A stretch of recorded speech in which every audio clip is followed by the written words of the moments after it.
14 দিন কারাবাসের পর অবশেষে মুক্তি পেলেন দুই কুর্মী নেতা। গতকাল বাঁকুড়ার খাতড়া মহকুমা আদালত কৃষ্ণ মাহাতো ও তাপস মাহাতো নামের দুই কুর্মী নেতাকে শর্ত সাপেক্ষে অন্তর্বর্তীকালীন জামিন মঞ্জুর করে। জামিন হওয়ার পর কার্যত মিছিল করে ওই দুই কুর্মী নেতাকে নিয়ে যাওয়া হয় দেদুয়া মোড়ে।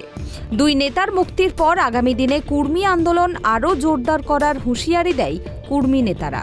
হওয়ারই ছিল আজকে সিমলাপাল 84 নম্বর মামলায় তাপস মাহাতো এবং খাতড়া 55 নম্বর মামলায় কৃষ্ণপদ মাহাতো, এদের জামিনটা মাননীয় আদালত মঞ্জুর করলেন। অন্তর্বর্তীকালীন জামিন 3000 টাকা উইথ 2 সিওরিটি, সঙ্গে কিছু কন্ডিশন দিয়েছেন যেগুলো ওদেরকে মানতে হবে, যেমন আদালতের এলাকা ছেড়ে যাওয়া যাবে না, আদালতের পূর্ব অনুমতি ব্যতীত, বা সাক্ষী প্রমাণ এগুলো ধ্বংস করা যাবে না, নষ্ট করা যাবে না, এইসব কিছু কন্ডিশন আছে। অন্তর্বর্তীকালীন জামিন 16/10 পরবর্তী দিন আছে। চার্জশিট যতক্ষণ না পুলিশ দাখিল করবেন ততক্ষণ পর্যন্ত এনাদেরকে এই সব কন্ডিশন মেনে চলতে হবে। এই একদম সাজানো কেস, মিথ্যা ভিত্তিহীন কেস। জাস্ট এদেরকে কিছুদিনের জন্য আটকে রেখে ভয় দেখানোর জন্য এই কেস হয়েছিল। আদিবাসী স্বীকৃতির দাবিতে গত 20 সেপ্টেম্বর পশ্চিম মেদিনীপুরের খেমাশুলি ও পুরুলিয়ার কুস্তাউরে রেল ও সড়ক অবরোধের ডাক দিয়েছিল কুর্মী সমাজ।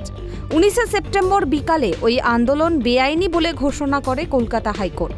কলকাতা হাইকোর্ট বেআইনি ঘোষণা করতেই আন্দোলন প্রত্যাহার করে নেয় কুর্মীরা। ওই দিনই পুরনো দুটি মামলায় সিমলাপাল থানা তাপস মাহাতো ও খাতড়া থানা কৃষ্ণ মাহাতো নামের দুই কুর্মী নেতাকে গ্রেপ্তার করে। 20 সেপ্টেম্বর ধৃত দুই নেতাকে খাতড়া মহকুমা আদালতে পেশ করা হলে আদালত দুজনকেই 14 দিন জেল হেফাজতে রাখার নির্দেশ দেয়। 14 দিন জেল হেফাজত শেষে গতকাল ফের পুলিশ ধৃত দুইজনকে খাতড়া মহকুমা আদালতে পেশ করলে আদালত শর্ত সাপেক্ষে দুজনেরই জামিন মঞ্জুর করে। জামিন হতেই দুই কুর্মী নেতাকে আদালত চত্বরেই ফুলের মালা দিয়ে বরণ করে নেয় কুর্মী নেতারা। এরপর ওই দুই নেতাকে সঙ্গে নিয়ে খাতড়া শহরে মিছিল করে কুর্মী নেতৃত্ব। দিয়ে আমাদের যে 20 তারিখে ঘোষিত কর্মসূচি ছিল রেল টেকা ডহর ছেকা, সেটাকে বন্ধ করার উদ্দেশ্য নিয়ে সরকার উদ্দেশ্য প্রণোদিতভাবে মিথ্যা মামলা সাজিয়ে পুরানো একটা ঘটনাকে কেন্দ্র করে আমাদের বিভিন্ন নেতৃত্বকে জেলে ঢুকানোর যে উদ্দেশ্য নিয়েছিল সরকার, সেটা হয়তো সরকার সফল হয়েছে, কিন্তু সরকার এই দিক থেকে বিফল।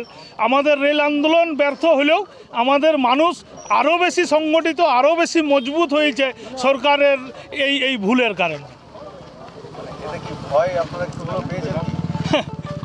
আমাদের মোরার আবার খাড়ার ঘা, আমরা ভয় পাবো এটা কল্পনা করা উচিত নয়। কারণ কুর্মী যখন দেশের মানুষ স্বাধীনতার আন্দোলন শিখে নেয় তখন কুর্মীরা স্বাধীনতা আন্দোলন করেছে। আপনি যে স্ট্যাচুর নিচে আছি সেই স্ট্যাচু তার প্রমাণ।